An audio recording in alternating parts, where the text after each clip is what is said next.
Pittsburgh Steelers fans, and welcome back to another episode of the Scho Bro Show. This is Steel Curtain Network editor Dave Schofield coming at you Tuesday night just after 9 o'clock. We're actually into Steelers football. Where else would you rather be, Steelers fans? And with me, as always, except when he's not, is my big brother Rich. Big Bro Scho, how does it go? It's the preseason, so we'll just sniff the smell of victory. There you go. It's preseason, not quite breathing it in, but we do get to sniff it. So yeah, decent showing by the Steelers the other night had me pretty happy. I've had a lot of fun talking football the last few days with folks. So yeah, it has been fun. I tell you what, wasn't that one of the most fun preseason games you can remember? Yes, for a while it was. Yeah, it was because. Honestly, the Steelers came out, for lack of a better term, I'll say hitting on all cylinders. Like they came out and got right to it. Yeah. So. Yes. So now, before we're going to dive into it, and here's it. We're basically going to, this whole show, we're going to talk about the game that was, while also looking to build on the next game. This is why we have this topic of stacking solid performances throughout the preseason, is what this is all about. So the Steelers have set a baseline. That's what they've done. So before you do that, remember that we should be having our regular shows. I know there is a Steel City Insider tomorrow. Coming up with everything. The game is Saturday once again, so it's a very similar schedule to what we had last week. Also, for those of you that are like, Dave, you're kind of bright if you're watching us live anywhere where you're watching the video. Sorry, I got a new laptop. The old one was great, and the new one's even better. But the camera's just such high quality. It's like it feels like that. I'm glaring at everything from the screen. So I apologize if you have to see my shining happy face. But I have a happy face because of the Steelers game. Let me ask you this question first. Notice that he said shining happy face. Nowhere did he say good looking. Oh, I would. Why would I even begin to say that? So. Why do I have a beard? I have to cover up this face. That's just the way of the world. I have to do something for the rest of society to where I can contribute. But I'm going to ask you some questions. Rich, would you have felt much differently about this game if the Jaguars would have put it in the touchdown zone and kicked the extra point and won by a point at the end? No. Yeah, not me. Same here. Not much. Now, do I feel good because that even though the guys at the bottom of the roster did their job on the 2-minute defense? Yeah. That's the only thing that would have bothered me. It's like, well, they won the 2-minute offense in the first half. Now you got 2-minute defense for the second half, and they executed that as well. I think you just said the entire word that I think I was most impressed about. The one word that had me most impressed for the Steelers this week, because it was all around execution. Yeah. How many times do we start and see that first preseason game and there's a lot of I like to call them stupid things going on. We're like, come on, coach staff, we got to get on them this week. Got to clean that up. Got to clean that up. Didn't have near as much of that in this game. Yeah. Now, by all means, it was not perfect. It really wasn't. No. Because I mean, to me, the most glaring thing is they needed to be more efficient in the running game. But if you look at it, they weren't even trying to run the ball to start the game. They had 8 attempts in the first half, 2 in the first quarter. That's all. They came out using the whole idea they're going to think we're going to run, and play action passed and was working on that kind of stuff, and I was fine with that. In the run game that we did see, Dave, honestly, was vanilla. Mm-hmm. Yeah. You know what I wasn't seeing much of? Wasn't seeing some of those patented, Steeler traps and things like that. It was a lot of just straight up one-on-one blocking. Yeah. And honestly, I don't know that suits this offensive line the best. And that's probably why, what was it? I got to look at it. Caleb Johnson had 20 yards rushing. I saw a stat somewhere that he had 25 yards after contact. That means he had a total of -5 yards before contact in his 8 carries. Yikes. Yeah, not 100% sure on that stat, but wouldn't surprise me. Like I said, I really got to watching the offensive line a little bit and just realized that they weren't giving anything away in terms of what their overall blocking, some of their blocking schemes and that were going to be. It pretty much on the run plays was just line up, hit the guy in front of you. Let's try to make a hole. Let's see what we can get. And I mean, since we're going to go ahead and talk about this running game here to start, what was the highlight of the running game? I brought this up on the post-game show. I know Jeff talked about it on Let's. I don't know if it might have been the winners and losers. I can't remember. They're all blended together now. But the most impressive run, and KT Smith did a whole breakdown on it, when it was 3rd and 4, and yes. Caleb Johnson gets the handoff. 3rd and 4. 3rd and 4. That's a long way to try to run it. But to me, that told me that whenever, sorry about the buzzing in the background, that's have you heard it, Rich? Yes. Okay, that's what's coming through. Yes, that's Jeez Louise, Alex, come on. I'm going to say we've got a visitor here doing her laundry at my house. Now that should I call her little girl? I don't know. Rich's oldest daughter now lives just up the road from us, and I'm like, we are your laundromat. You take advantage of it. If she's close by, say this out loud so she can hear it, and that is, she's T-Rex Scho. She's T-Rex Scho. Okay, I got you. Okay. She'll smile at that with her little T-Rex arms. Which is, I could tell she's trying to contain herself because usually her laugh can be heard 2 counties away, but not this time. So, but no, we've had a good evening around here trying to get her laundry done for us. So back to that run. Sorry, I had to break down the 4th wall there for a little bit. 3rd and 4. When they run it there, what were they saying when they ran it?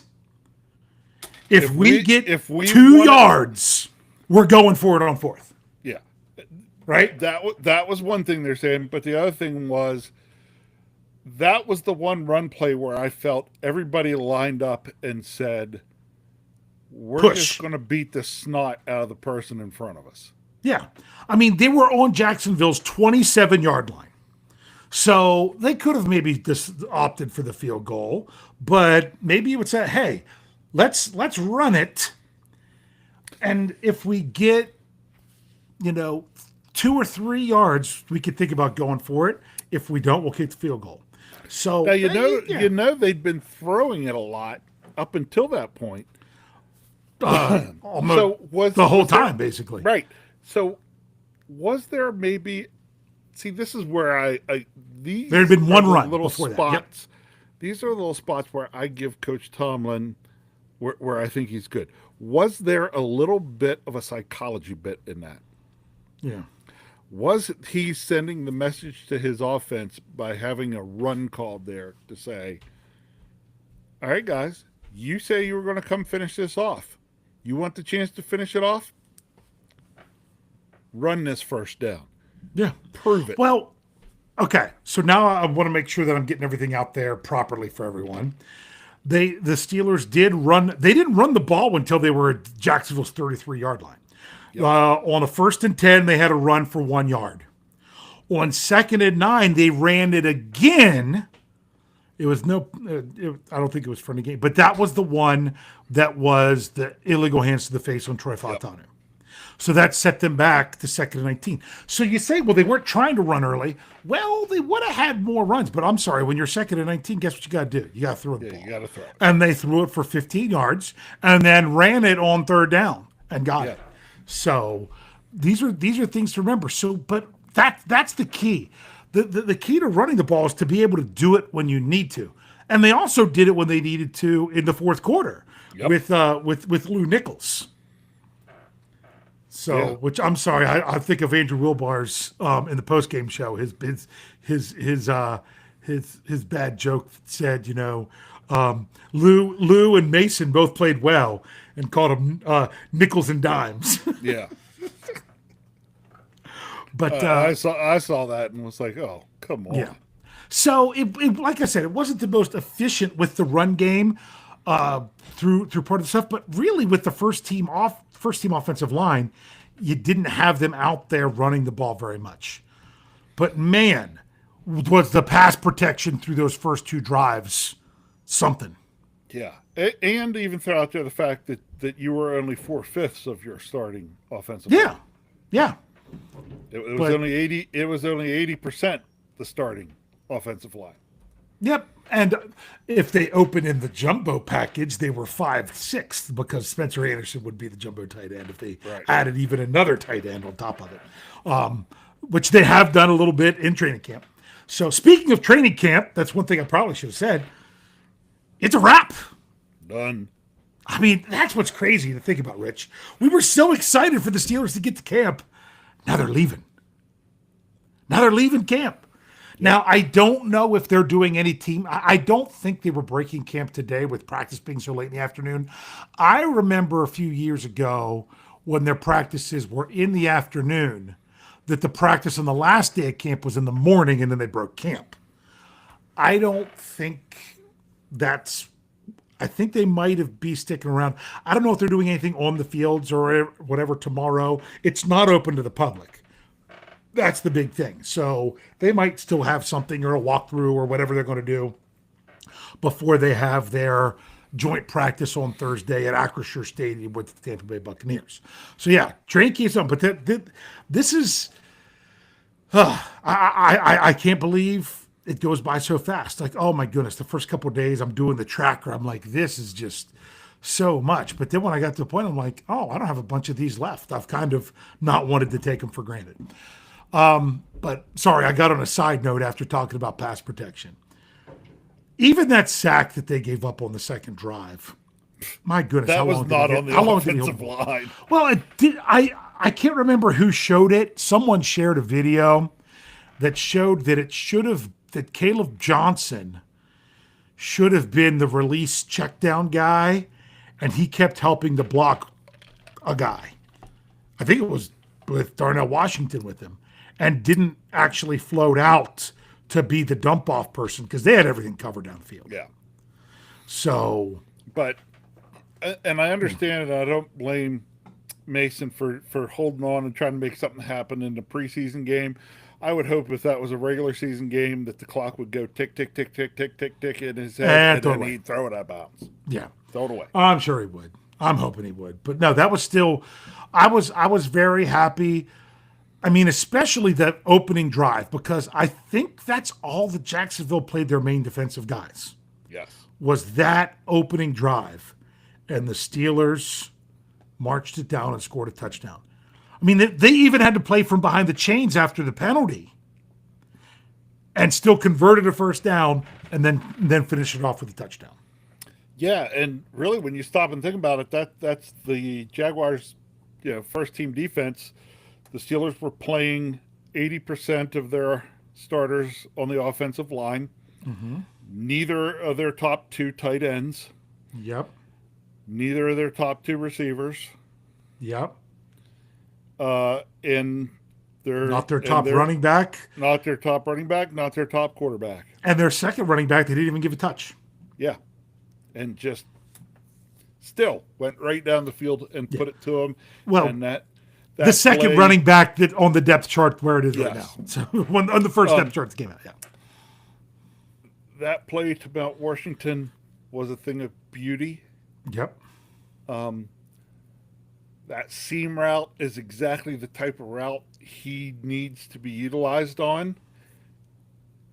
And I don't think Mason Rudolph could have thrown a better ball. Well, we were talking about this on the postgame show, and I thought of an analogy, and I didn't say it, and I should have. The placement was perfect. Well, I'm going to say it to you now because you'll appreciate it. when you're throwing to someone that big, your place, unless you're, squeezing it through defenders. Yes. When you're throwing it to somebody that big, your margin for error is much larger. That's Correct. like if we're playing dodgeball when you're trying to hit me. Your margin for error is you've got a big margin for error. If you're trying to hit Jeff, who's both way smaller and could probably even move out and can move out of the way faster than I can, your margin for error is very small. So that's the thing about throwing to Mount Washington is that unless the defense is all over him, you have a bigger range to get the ball in there. Correct. But no, you're right. But it was a very good ball. If you're going to make that throw based on where the defense was, you put that ball to the inside and up. Yeah. Because that allowed Darnell Washington to reach up for the ball and allowed him to use his body to make sure the defender couldn't get to the ball. Yeah. And you also got to talk about some of the other great stuff, like play action pass. Oh, loved them. The bootleg rollouts. Down the seam, over the middle, whether it was down the seam or crossing over the middle. I mean, the very first play action pass, throwing to Roman Wilson coming across the middle. I love not even just the play action pass. I love the play action pass into bootleg. Yeah. Yeah. That we saw several times, both from Mason Rudolph and from Skylar Thompson. Yeah. I like the play action pass into bootleg, especially if you have a quarterback.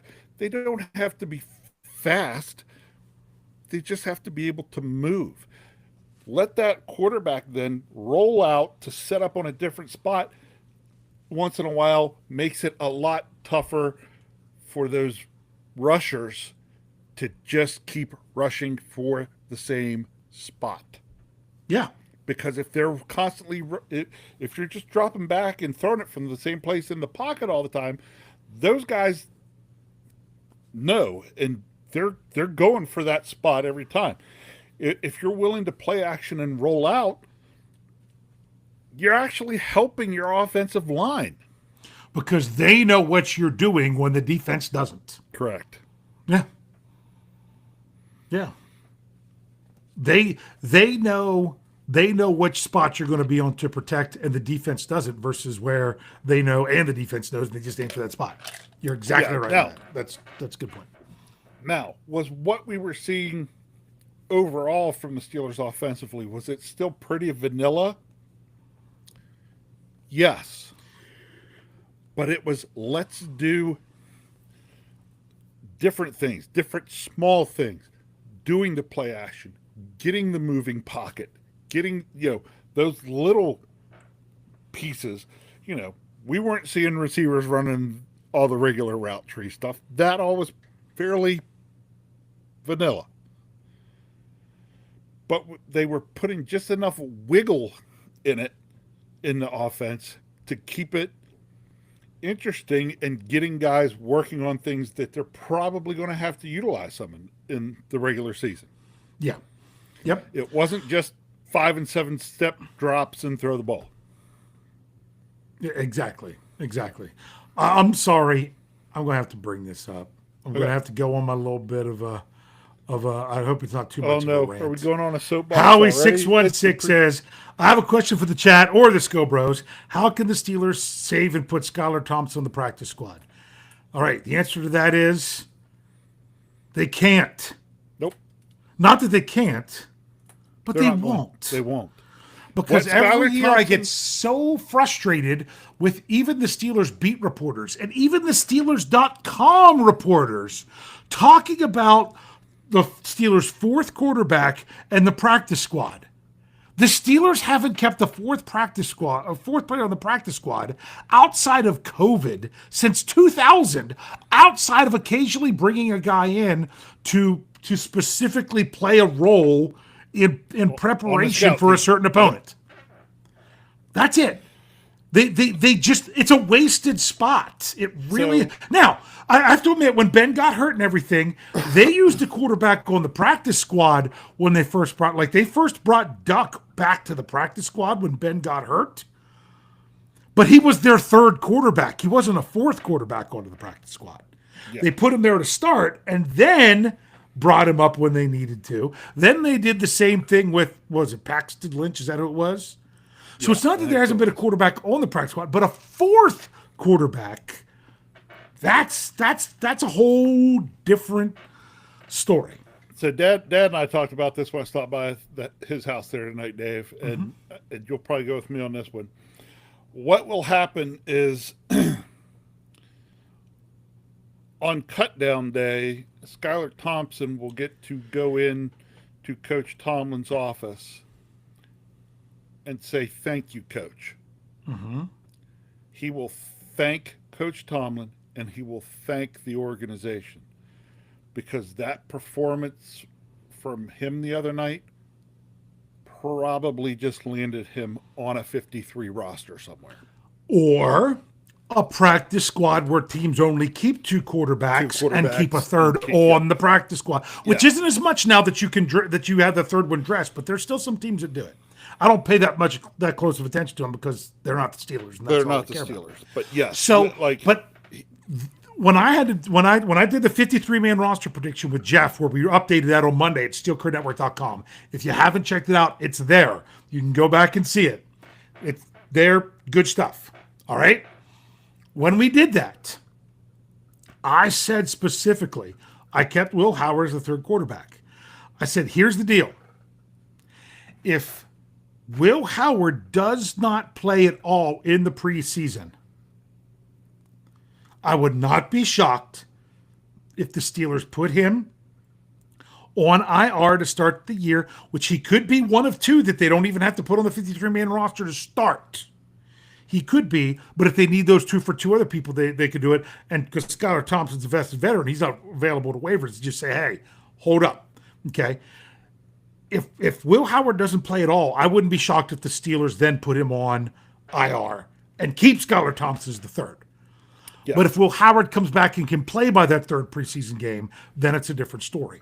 I'm not willing to say it's going to be Thompson over Howard, and that's what they're going to do until I see if Howard plays at all in the preseason.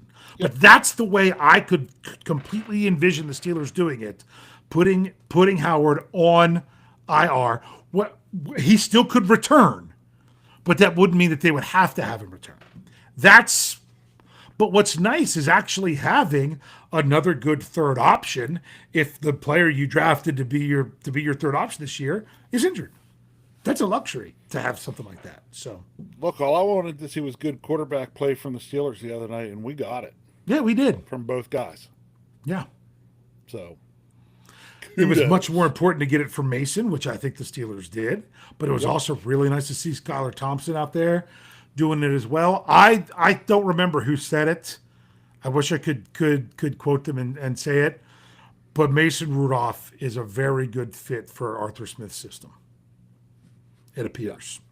So that's really nice. Now, we're going to take a break, and when we come back, we're going to finish up the offense by talking about how we want the Steelers to build on the offense for this week. Then we'll shift over to defense. We're not doing 5 minutes of non-Steelers talk because we've got games to talk about. We'll bring it back for one more glorious time between the preseason and the regular season. But for now, this is too important. We've got games to talk about. So if you're with us here live, we're not going anywhere. If you're with us here on the audio side, stick around. We'll be right back after these messages. Relax, don't worry, no rush, what's the hurry? Relax, don't worry, don't worry, relax. Relax, don't worry, no rush, what's the hurry? Relax, don't worry, relax. All right, Rich, this is nice to not have to relax and don't worry. Now, I do know that I'm also not taking anything for granted of the Steelers. Oh, like they're going to have this amazing offense based on the preseason simply because we've been there before. Yeah. But you know what's worse? Seeing a bad offense in the preseason and thinking they're just all of a sudden going to turn it around. So we need to talk about what we want to see the Steelers build for this Saturday. The problem is we don't know if the Steelers are going to play any other players or not. I'm pretty sure last year Russell Wilson played in the second preseason game, if I do recall. But that was the 9-6 suckfest against Buffalo that I completely blocked out of my brain until Greg Benevit reminded me of it last week. But that's all right. So the question now is, what specifically offense, before we turn to talk a little bit of defense, what do you want to see them that you would call stacking a solid performance? Whether it's something you want to see improve or something you want to see them maintain? What I'd like to see maintained, I felt that in that game, the receivers ran very good routes. There was, keep running good said, routes. They weren't running a lot of difficult stuff. You saw just a lot of in cuts and curls and out cuts, just some very simple type of routes, but the guys were executing them top notch. You know what I mean? It's like they were really coming in and getting those good cuts because that's how they were getting open. They were getting open based on their ability to do the little things. Mm-hmm. That's what I want to see the wide receiver core do. The receiving core, also want to see them continue to not get the dropsies. There you go. Like the only dropsies I remember, I forgot about it at first, but what you did get the Caleb Johnson dropsies after the sack. And the thing is, he was going to pick up it. I mean, generously, he was going to get 8 yards.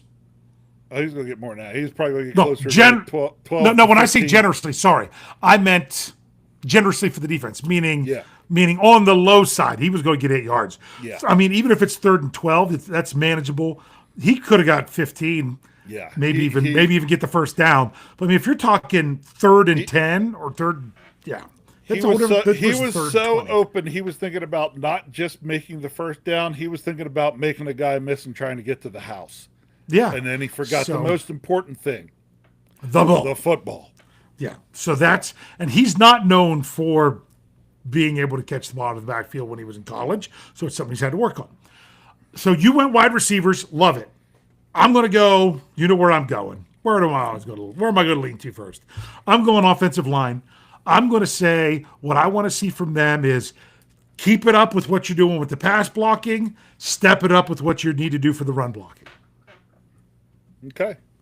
I can't argue that one either because that would have been my second one. Up and down the units. From the first team to the last guy that's in there. All of them. Yep. Got it. Yep. Let's go to the other side of the ball. You ready to go to? I didn't know if you wanted to say anything about anyone else, but no, I think we're good. Let's go to defense. I'll be honest with you, there's not as much to say about the defense because we know they're going pretty vanilla in the preseason, but there still is plenty to talk about. I'll tell you one thing for the defense that I couldn't believe that I did.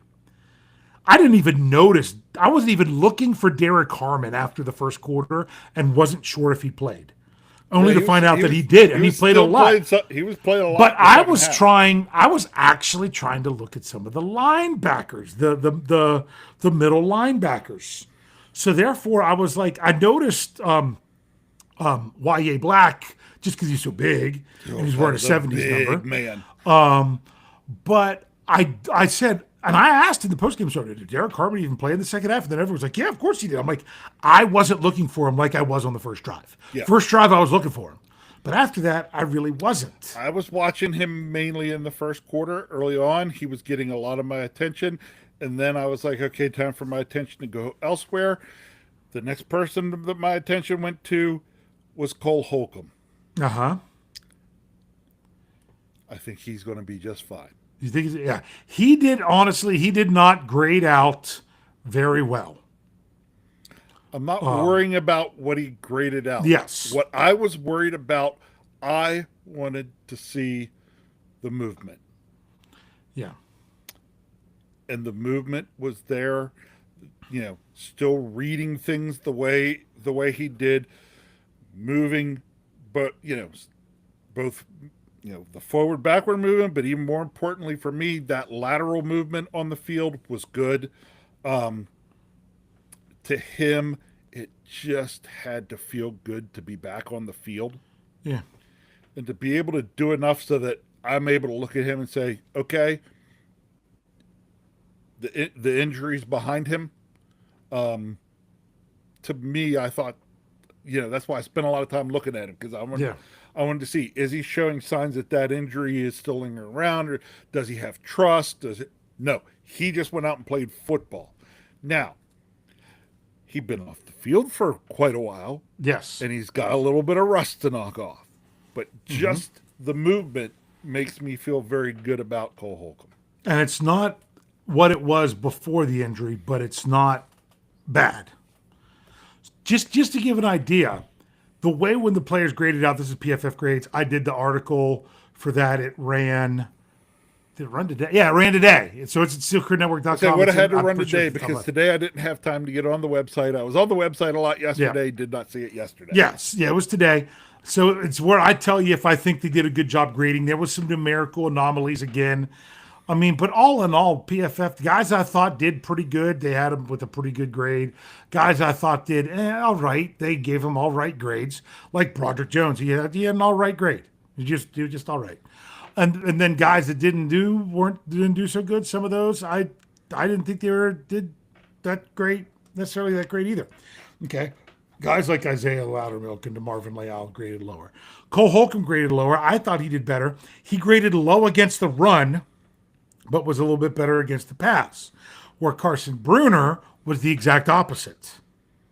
He graded better against the run. But both of them graded high tackling, which is what you really want to see in the preseason from your inside linebackers.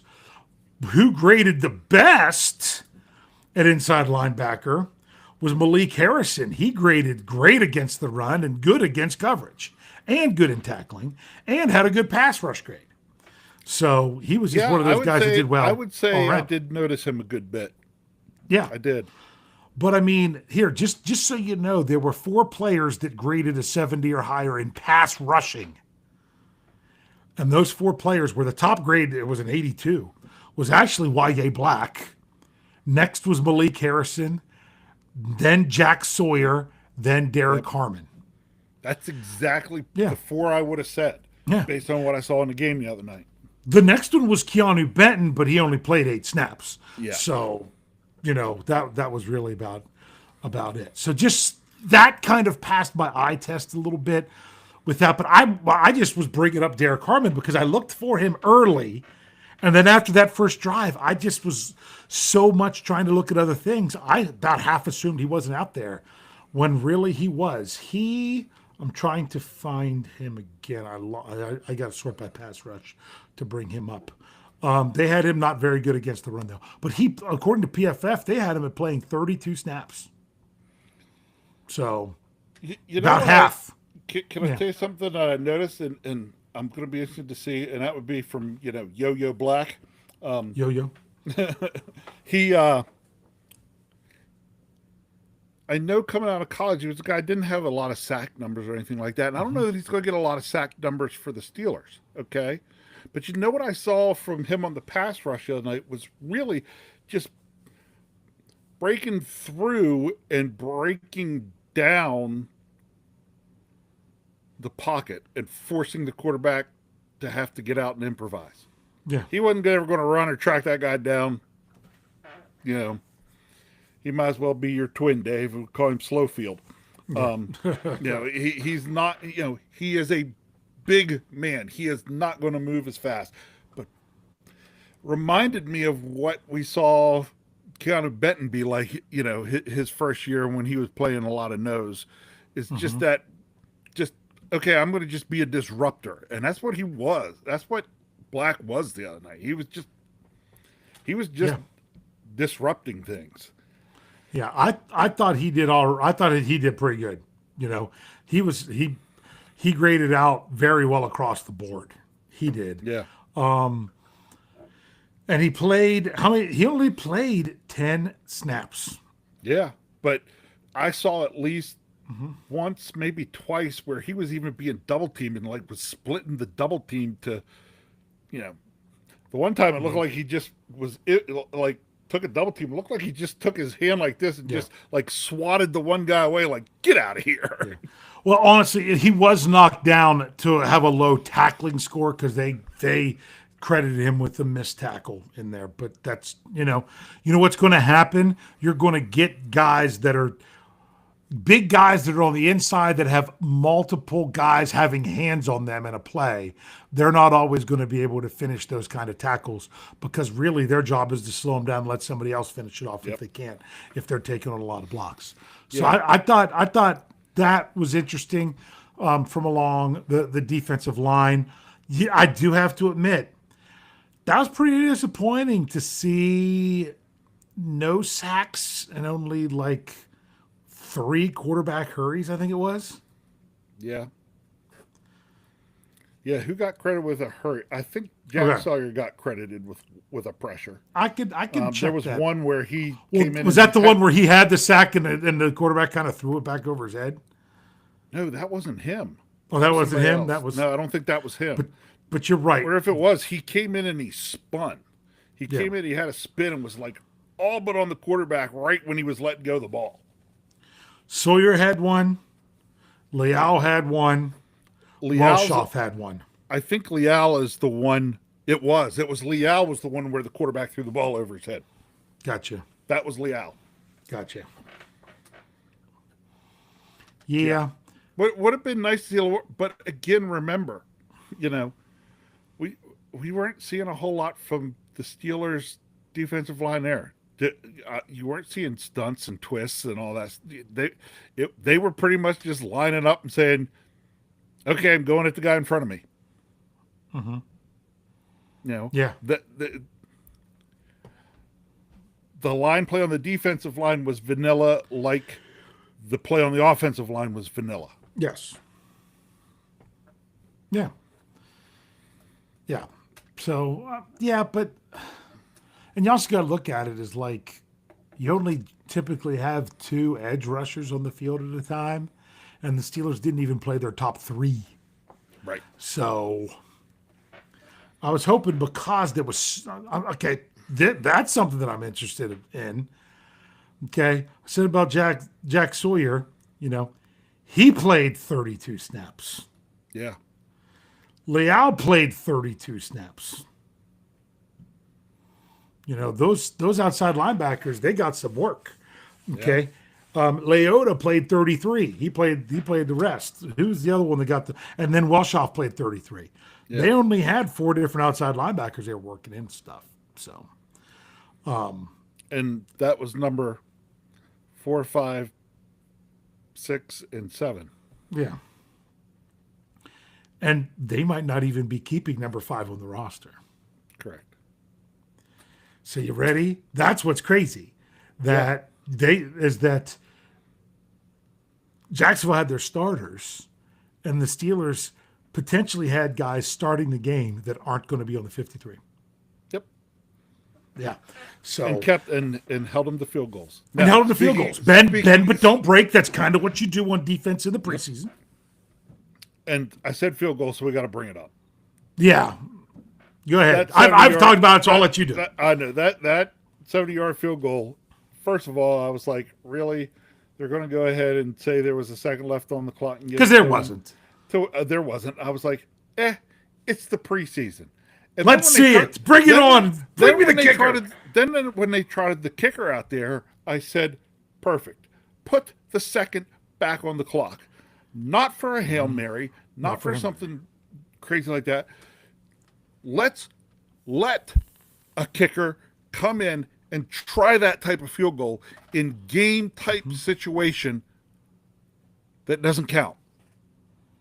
Yeah. You know what I mean? It's like you can practice 70-yarders all you want at training camp or practice or things like that. It's not the same as line it up in a game. But to give them a second back on the clock to let them try a 70-yard field goal, I wasn't as upset then. And by golly, that young man proved that he was worth a 6th-round draft pick. Yeah. Last year. Yeah. Because it was impressive. And my thing is, it's the preseason. It's 70 yards. How much did the Steelers really go at that to block it? I don't know. I didn't really look at them because I wanted to see the kicker. Nope, those guys. Let's just say this. Those guys, the guys on the special teams, they did the same as they probably would always. I noticed it on that kick because you got to remember some of those guys they're throwing out there for that are trying to show what they can do on special teams and try to make the team. But when you're trying to, I think they would have spent a little bit more time trying to emphasize, hey, this is a long one and it's got to be perfect. So it's coming right over the center and it's coming right over the long snapper and it's going to be low. Because it's that far away, it's not going to vary up or down the line at all, and it can't get very high because it's got to get it 70 yards. I think if it wasn't the preseason, they could dial up something a little bit better to block it. They had outside pressure on that kick, okay? Yeah. But, and put it this way, as I was talking with the one guy that works for me today, we were talking yesterday about the game because he's a Jacksonville fan. Gotcha. And we got to talking about that field goal, and I said, you know, he made a great point. He said, hey, the kicker made it, and they did nothing different. Like, there was not an extra step. There was not Like it was a legit kick. Correct. Had he done something like to really try to wind up and get more into it, I think the Steelers would have blocked it based on what they were bringing from the outside. They weren't going to just let him have it, but I'm just saying, my only point is, you might want to strategize a little bit different on a field goal that's that long, compared to like a 40-yarder. Let me tell you what, Dave. It wouldn't surprise me if during the regular season, if the Steelers are ever faced with a kick coming that long, if you saw, Mr. Black, Mount Washington and Mr. Black in the middle. Yes, in the middle. Exactly. Yeah. Like, it would not surprise me that in a regular season, in a game situation, that you saw those two big guys in there to try to get hands up and get a paw on the ball. Yeah. So, and I mean, so there was that, but you still got to give that guy, I mean, he didn't overkick it, because the first thing you're going to do is when you try to overkick it, it's not going to go as far. The other thing is this, Dave, that ball, you're saying that the ball is going to come out low. That ball did not come out very low. He still got not as low as I thought it was going to. Yeah, like that ball still had pretty good height on it for a kick of that distance. It was impressive. But then you get the Andrew Filipponis of the world that are saying, I don't know if I like a game where guys can kick 70-yard field goals. I think they need to change something up with the field goals. Really, you're going to try to knee-jerk reaction, a change in how they do things, because a guy can hit a 70-yarder. And someone pulled it out. They said, do you realize the only kick that's been made anywhere close to that before was a 69-yarder in college, like 40 years ago? You know what I mean? So that's how rare it was of something that we saw on Saturday night. So just think about it. Years from now, we could always still be talking about when the NFL record's still sitting about where it is. Say, hey, remember we saw a guy at a 70-yarder in a preseason game against the Steelers? That was crazy. Crazy. So yeah. So, you know what? While we're on special teams, you mind if I take a second on that? You go ahead. Say something about special teams, then we'll finish up with the defense. And okay. Yeah. The Steelers handling their two punters that we talked about was going to actually be a camp battle, and it is still a battle. Yeah. Like, both those guys came out, and they both got opportunities to punt, and they both did a good job on their punts. Wow. Who's going to be the punter for the Steelers on opening day? I still don't know. Yeah. Yeah, I mean, I still think the advantage goes to Cam Johnston because of his contract. So or is that a disadvantage? He's got 2 years left, and there's so much dead money with it, they don't really save anything. Yeah. That's the problem. If he was on the last year of a 3-year deal, it would be different. But yeah. So that's well, but honestly, I say they don't save much. They do because it's after June 1st. Yep. But there's the hit this year and there's the hit next year. That's the key with that. So if they care, but it's not a ton. It's not a it's a punter's salary. It's not Yes. it's not like we're doing this with a quarterback or even a cornerback. It's I mean, this I felt going into camp is a legitimate battle. Yeah. It is still a legitimate battle. I am not going to be surprised when both of these punters are opening day punters in the NFL. Yeah, that would not shock me. And they should be, honestly. They are. I haven't paid attention to other preseason stuff going on to know if anyone else is sucking at punting. So, yeah, so we got that. So, since we shifted over to talk about special teams, what I want to see special teams wise are stacking the solid performances. I want to see pretty much status quo with the exception of kickoff coverage. Would I see some better kickoff coverage? Other than that, just give me more of the same. I know you'd like to see that better. I think as I watched a lot of stuff with football this past weekend, I think we're really starting to see that the new kickoff rule that was implemented last year really is starting to get to the point where it favors the return team. And that's why I liked my proposal rather than change where the touchback is to incentivize them to kick it short. I say take the 10 guys on the kickoff team and the 9 guys on the kick return team that aren't back, move them 5 yards closer to the end zone. Yeah. That's what I would like to see. Make it a little bit closer to the end zone. But if you get through them, you're going to be able to run. The thing is to where if they're all meeting and tackling, that's not happening around the 30, that's happening more around the 25. Or that's not happening to the 25, it's happening more around the 20. Things like that. So yep. I understand. So want to see that. Back to the defense. We didn't really talk about the secondary, so we don't want to just gloss over that. No. But we also know that there wasn't a lot of players out there playing in the secondary. But the ones that were, like some Juan Thornhill and some Brandon Eccles, I thought looked pretty good from those starting units. So apparently, you were watching the game on NFL Plus, right?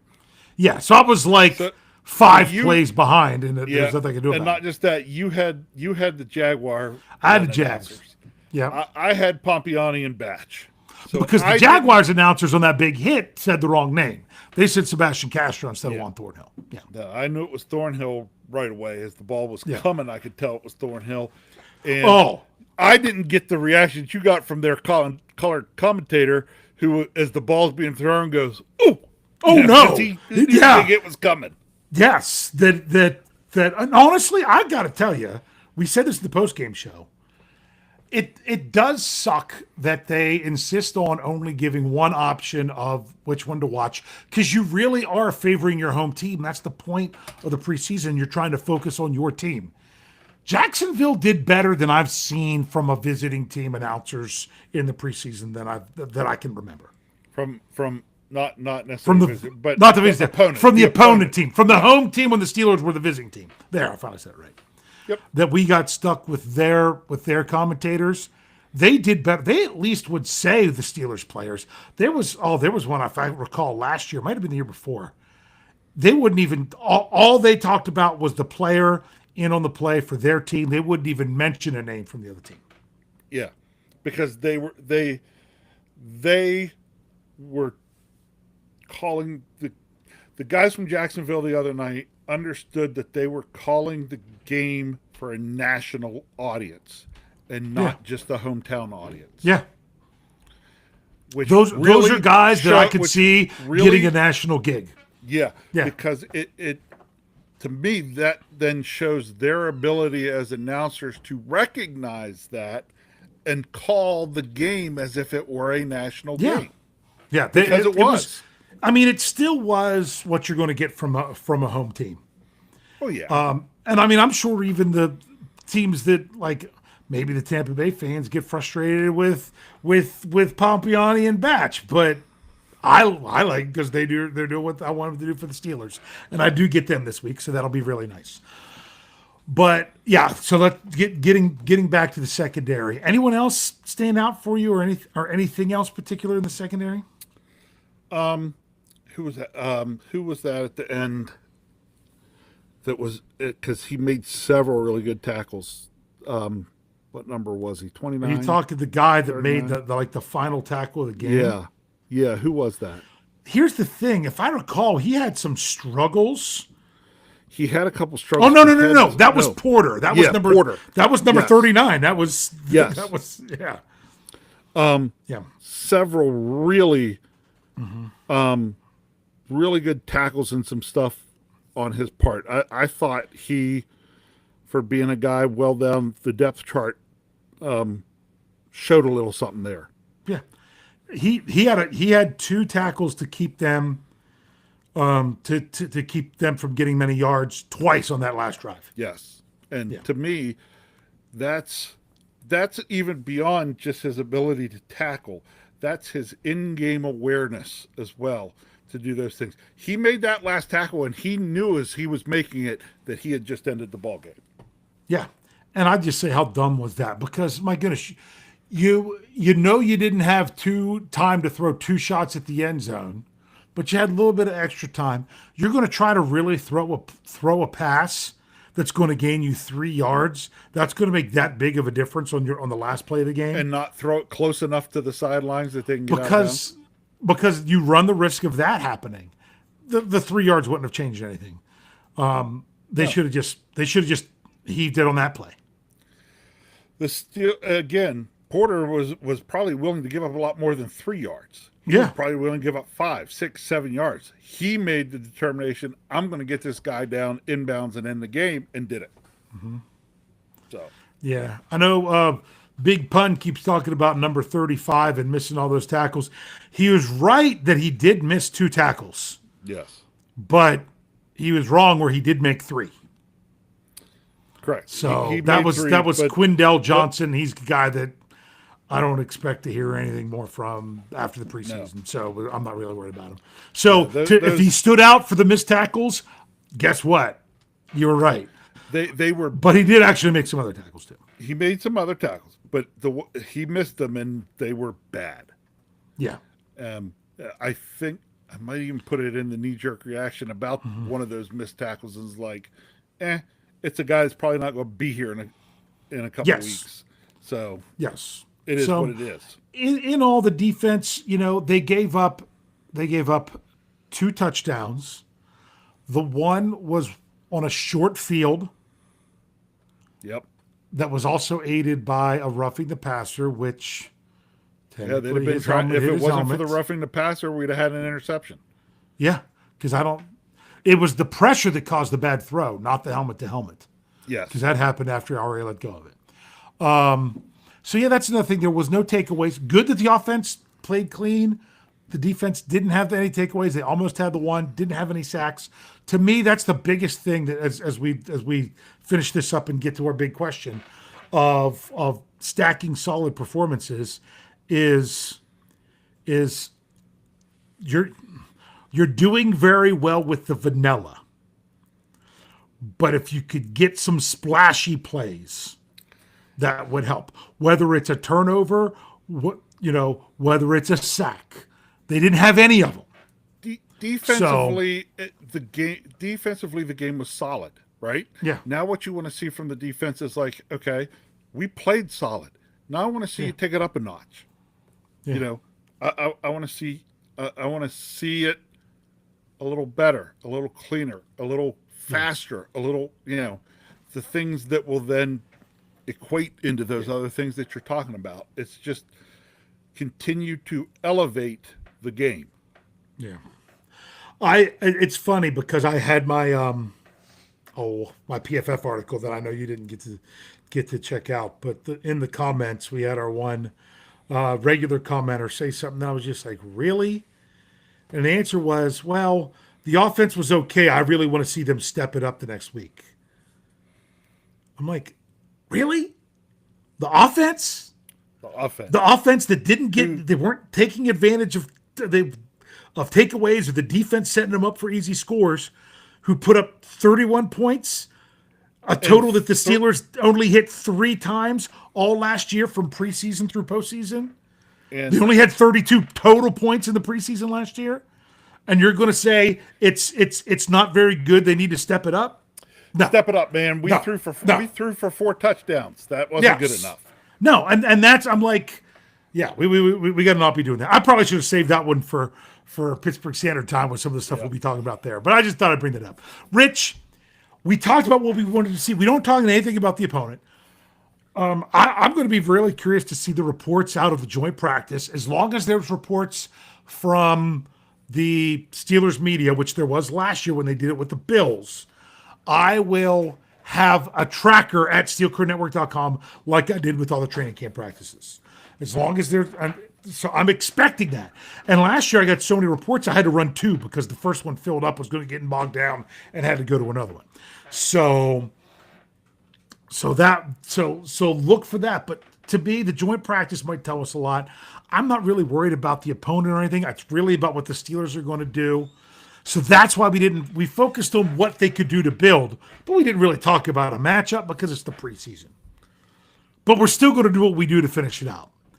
And what is that with our big question at the end, Rich? That is asking what your score is, what your score prediction is. Now, for those of you in the live chat, don't put it out there yet. I'll put it out there for when you're going to do it. Rich, what do you think is going to happen Saturday night at Acrisure Stadium? Well, let's see. First of all, I got to say I'm a little sad because I don't get to go to this game. Yeah, because I have dinner. I have a dinner for the National Deer Association I have to go to. Mm-hmm. A banquet. So in my place, I am sending #PayKyle. Oh, Kyle's going to the game? Mm-hmm. I didn't know that. #PayKyle, and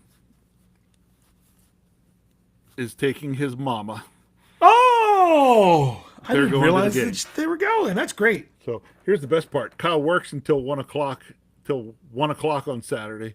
So get off work, come in and go to the game. They'll get home very, very late. And he starts work at 1 o'clock on Sunday. But his schedule worked out that he could still work both days and still go to the game. So they're going up for the game. Yep. So I'm sad I won't be there to see it.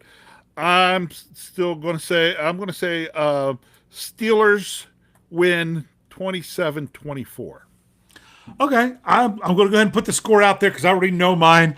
I'm going weird because weird things can happen in the way it works in the preseason with going for 2 and whatnot. I'm going the Steelers win 29-22. Bit of a weird score. So I've already got it out there. You all drop yours in there. Like Afton, she's already got theirs. Now, wait. Hold on. I'm missing. Where has he been? Oh, with the ties. We need TD Tom Dessenberger because ties was it Tom? I don't think it was Tom. I don't think it was Tom Dessenberger. I thought it was Wasn't it? Thomas. It was someone else. But here's the other thing. Anyway. Names are looking different now. If people haven't realized with YouTube, and this isn't our chat. This is on YouTube itself. They're using like usernames now. So now instead of actually saying Afton Forward, which I just brought up, it comes up with her user screen name, Afton Forward 3685.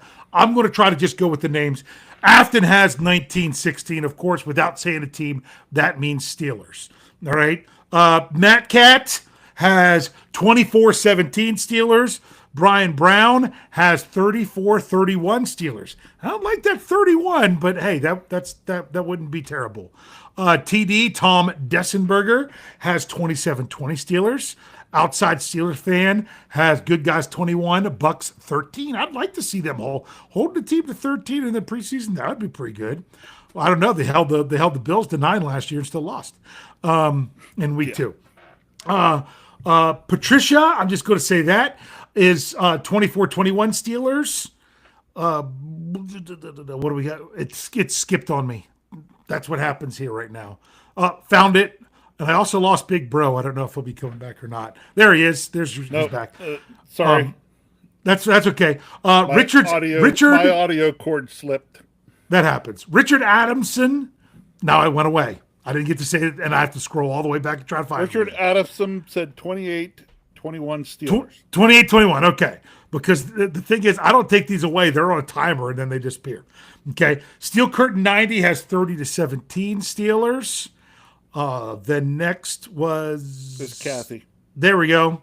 Kathy's got 27-21 Steelers. Is that what you said, Rich? Or you said 27-20? 24. 24. I said 27-24. So it was close. Okay. Brent Howe has 23-18 Steelers. Yeah, oh, I like this one. This would be a fun game. Roberto, no, or is it Robert Road? I don't know. Robert Road. It's so hard to figure out these now, the way that they've done it. I know. He has 37-13 Steelers. Like I said, that would be a whole lot of fun. John Malesko has 34-27 Steelers. Big Pun keeps talking but hasn't dropped the score. Come on. There's Tyler W. Tyler W. 23-17 Steelers. Okay. So if any more pop up, we'll make sure we bring them up there. Looks like I'm going to be doing some knee-jerk reactions on Saturday since Bro has his banquet. So I'll try to have some fun with that, which I'm kind of bummed. That means I can't be as active in the, what's it called? Why is it escaping me? On the website, in the comments. What do we call that? Open thread. There we go. That's the word I'm looking for. If you haven't checked it out, SteelCurtainNetwork.com, our open thread, our game day open thread, it was great on this first game. It really was. Great group of people. Great comment system. It's really nice. I went back and looked at it a little bit. Looked like it went really well. Unfortunately, I can't be in there and do it while the game's going on because I'm trying to write the. Because I do knee jerk. Yeah, I can't do it when I do knee jerk either. Yep. Very easily.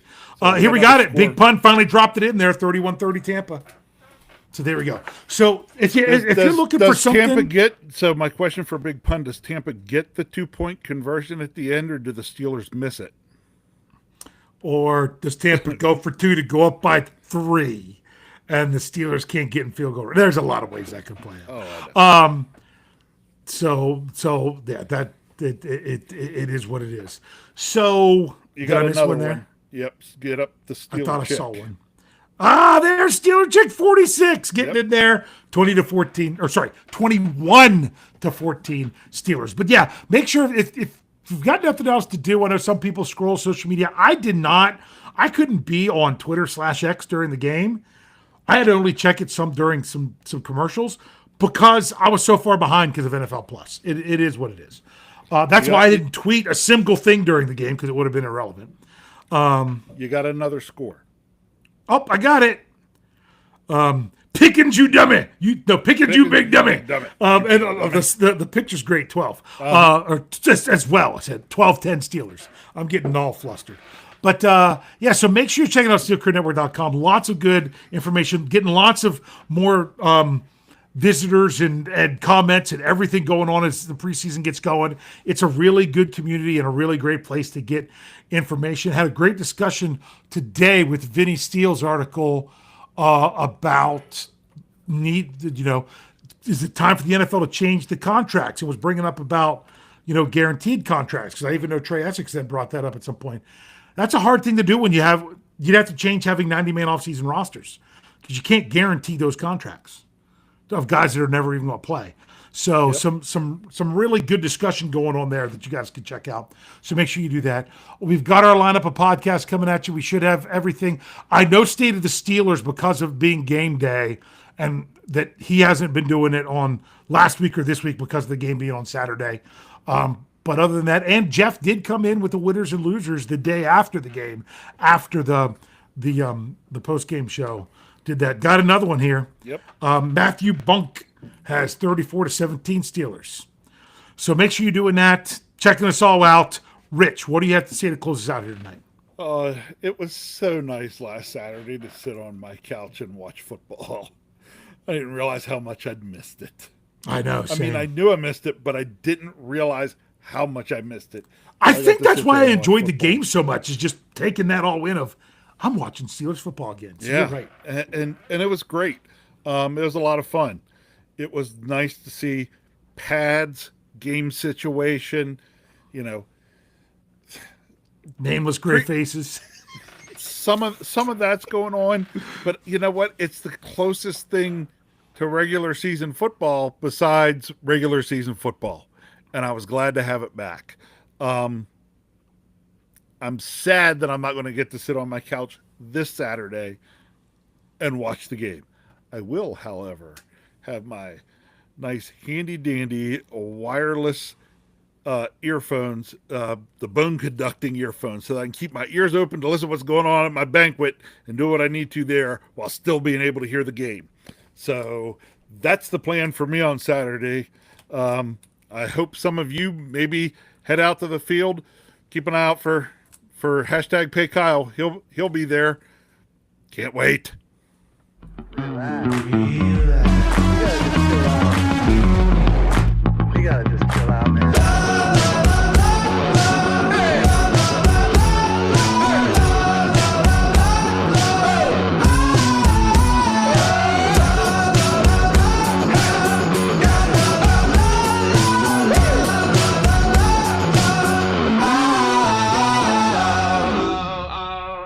Can't wait.